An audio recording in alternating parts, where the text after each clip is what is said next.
Hello students, welcome back to our channel. Myself Puja. Students, आज की video में हम डिस्कस करने वाले हैं यूजीसी नेट पेपर 1 की 3rd यूनिट कम्युनिकेशन यानी संचार के बारे में। इस वीडियो में हम जानेंगे कि संचार क्या होता है और संचार की प्रक्रिया क्या होती है, यानी कि संचार की प्रक्रिया में कौन कौन से तत्व शामिल हैं। तो चलिए जल्दी से स्टार्ट कर लेते हैं हमारी वीडियो। संचार यानी कम्युनिकेशन। संचार मनुष्य के साथ साथ किसी संगठन के अस्तित्व और अस्तित्व के लिए मौलिक है। जैसे मनुष्य के लिए मौलिक है संचार, वैसे ही किसी ऑर्गेनाइजेशन के अस्तित्व के लिए भी संचार जरूरी है। यह विचारों, तथ्यों, भावनाओं को एक स्थान, व्यक्ति या समूह से दूसरे स्थान, व्यक्ति या समूह में बनाने या साझा करने की एक प्रक्रिया है। यानी विचारों और सूचनाओं को शेयर करने की प्रक्रिया है। कम्युनिकेशन क्या है? विचारों, हमारे सूचनाओं, फैक्ट्स या फिर भावनाओं को शेयर करने की प्रक्रिया किसी दूसरे व्यक्ति, समूह या फिर स्थान पर। संचार प्रबंधन के निर्देशन की कार्य की कुंजी है। एक प्रबंधक, एक मैनेजर अत्यधिक योग्य और कुशल हो सकता है, लेकिन यदि उसके पास अच्छा संचार कौशल नहीं है तो उसकी सारी क्षमताएं अप्रासंगिक हो जाती हैं। एक मैनेजर को अपने अधीनस्थों से काम ठीक ढंग से करवाने के लिए अपने निर्देशों को प्रभावी ढंग से बताना चाहिए। यानी कि हर एक स्थिति में संचार जरूरी है।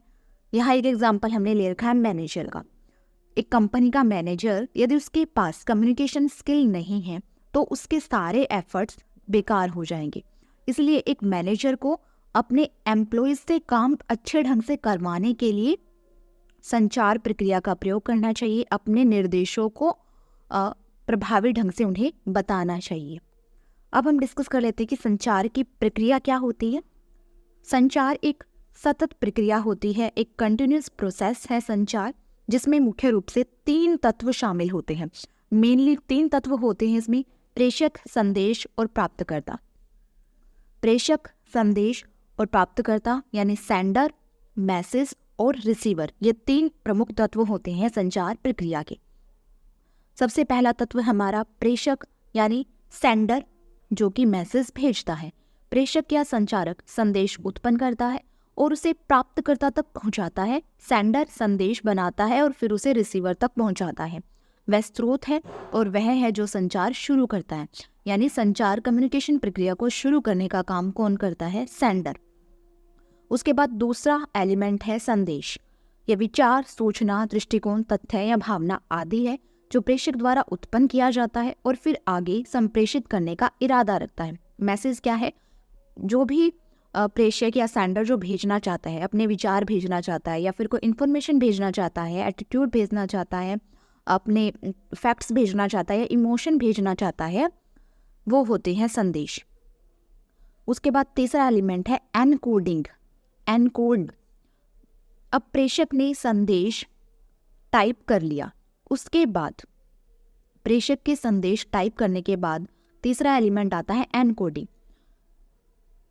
सेंडर ने अपनी लैंग्वेज में संदेश को टाइप कर लिया, लेकिन उसे आगे कंप्यूटर को समझाने के लिए या फिर हमारा जो भी डिवाइस है उसको समझाने के लिए एनकोड किया जाता है। हमारा डिवाइस अपने आप एनकोड कर लेता है।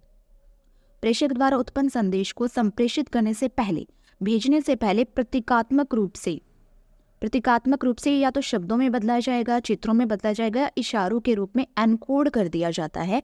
हमारे जो भी संदेश हैं उनको शब्दों, चित्रों और इशारों आदि के रूप में कर दिया जाता है एनकोड। फिर उसके बाद 4th एलिमेंट आता है हमारा मीडिया। मीडिया यानी माध्यम जिसके द्वारा संदेश भेजा जाएगा। यह वह तरीका होता है जिससे एनकोडेड संदेश, जो संदेश अभी हमने एनकोड किया था, उस एनकोडेड संदेश को प्रसारित करता है। ये संदेश मौखिक या लिखित रूप में प्रेषित किया जाता है। वॉइस मैसेज हो सकता है या रिटन मैसेज हो सकता है। संदेश के माध्यम में आते हैं टेलीफोन हो गया, इंटरनेट, पोस्ट, फैक्स, ईमेल आदि शामिल है। ये है माध्यम, संचार के माध्यम। संचार भेजने के लिए इन माध्यमों का प्रयोग करते हैं हम। माध्यम का चुनाव किसके द्वारा किया जाता है? सेंडर के द्वारा चुना जाता है। माध्यम को सेंडर के द्वारा चुना जाता है कि उसे टेलीफोन के माध्यम से अपना संदेश भेजना है, इंटरनेट के माध्यम से भेजना है या पोस्ट, ईमेल के माध्यम से भेजना है। उसके बाद हमारा 5th एलिमेंट आता है डिकोडिंग। जो हमने एनकोड किया था संदेश, उसके बाद मीडिया के द्वारा उसे आगे भेजा गया। फिर उसका होता है डिकोडिंग, एनकोड के बाद डिकोड करना। यह प्रेषक एक एनकोड किए गए प्रतीकों को परिवर्तित करने की प्रक्रिया है। जो भी हमारे संदेश एनकोड किए गए थे ना, अब उसको डिकोड किया जाता है ताकि हमारे रिसीवर को वो समझ में आ सके। कंप्यूटर अपनी भाषा में, अपनी लैंग्वेज में उसको एनकोड कर देता है, लेकिन रिसीवर को समझाने के लिए दोबारा से उसे डिकोड किया जाता है। तो ये होता है डिकोडिंग। डिकोड करने के बाद संदेश प्राप्तकर्ता को प्राप्त होता है। डिकोड करने के बाद फिर मिलता है ये रिसीवर को। तो 6th एलिमेंट आता है हमारा फिर रिसीवर। रिसीवर वो व्यक्ति होता है जो कि श्रृंखला में अंतिम होता है, लास्ट होता है, और जिसके लिए प्रेषक के द्वारा संदेश भेजा जाता है। सेंडर के द्वारा रिसीवर के लिए ही मैसेज भेजा जाता है। एक बार जब प्राप्तकर्ता संदेश को प्राप्त कर लेता है, रिसीवर को जब संदेश मिल जाता है, तो उसे उचित प्रक्षेप्य में समझ लेता है। तो जो संदेश आया था, जो मैसेज आया था, उसको वो अच्छे से अंडरस्टैंड कर लेता है और संदेश के अनुसार कार्य करता है। जो संदेश उसे मिला था उसी के अकॉर्डिंग वो काम करने लग जाता है। तभी संचार का उद्देश्य सफल होता है। संचार का उद्देश्य तब सफल होता है जब क्या है, प्रेषक के द्वारा, सेंडर के द्वारा रिसीवर तक संदेश पहुंचा दिया जाए और रिसीवर को वो अच्छी तरह से समझ में आ जाए। उसके बाद 7th एलिमेंट है प्रतिक्रिया। प्रतिक्रिया यानी फीडबैक। अब रिसीवर तक संदेश मिल गया, ये बात सेंडर तक कौन पहुंचाएगा? रिसीवर की फीडबैक। रिसीवर प्रतिक्रिया देगा कि हाँ, मुझ तक संदेश पहुंच गया है, और अगर कोई उसे भी संदेश दोबारा से भेजना है तो फीडबैक के माध्यम से सेंडर के पास भेजेगा। एक बार जब प्राप्तकर्ता प्रेषक को यह पुष्टि कर देता है कि उसे संदेश प्राप्त हो गया, जब रिसीवर अपने सेंडर को बता दे कि उसे संदेश प्राप्त हो गया है और उसने इसे अंडरस्टैंड कर लिया है, तो ये संचार की प्रक्रिया पूरी हो जाती है। उसे फीडबैक मिल जाता है कि हाँ, मेरा भेजा हुआ संदेश मिल गया है रिसीवर को। 8th एलिमेंट आता है इसमें शोर, नॉइस। यह संचार की प्रक्रिया के दौरान प्रेषक संदेश या रिसीवर के द्वारा उत्पन्न किसी भी बाधा को संदर्भित करता है। कोई भी बैरियर जो सेंडर ने, मैसेज ने या फिर रिसीवर ने उत्पन्न की है, उसे शोर कहा जाता है। फॉर एग्जाम्पल, खराब टेलीफोन कनेक्शन, हमारा माध्यम जो है जिसके माध्यम से हम संदेश भेज रहे हैं, मीडिया, वो खराब हो सकता है, उसका कनेक्शन खराब हो सकता है। दोषपूर्ण एनकोडिंग हो सकती है, जो एनकोडिंग की गई थी क्या पता वो भी दोषपूर्ण हो।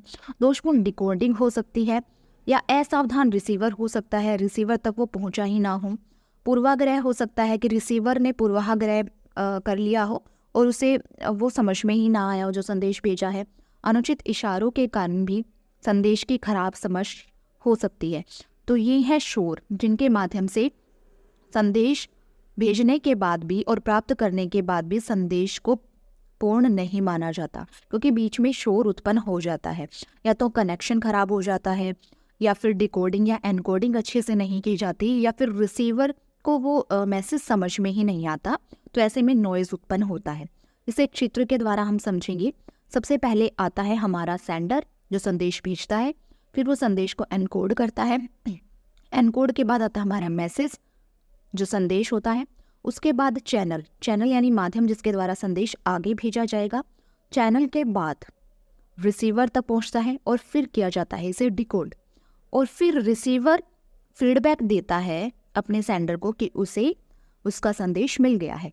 इसी बीच में नॉइज़ भी हो सकता है, जिससे कि संदेश अच्छे से ना पहुंच पाए या थोड़ी बहुत कठिनाइयां हो पहुंचने में।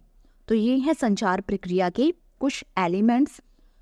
आई होप आपको अच्छे से समझ में आ गया होगा। आज की क्लास में इतना ही। मिलते हैं नेक्स्ट वीडियो में एक नए टॉपिक के साथ। मेक श्योर आप इस चैनल को सब्सक्राइब कर लें और साथ ही साथ बेल आइकन को भी प्रेस कर लें ताकि अपकमिंग वीडियोस का नोटिफिकेशन आपको मिलता रहे। Thank you so much.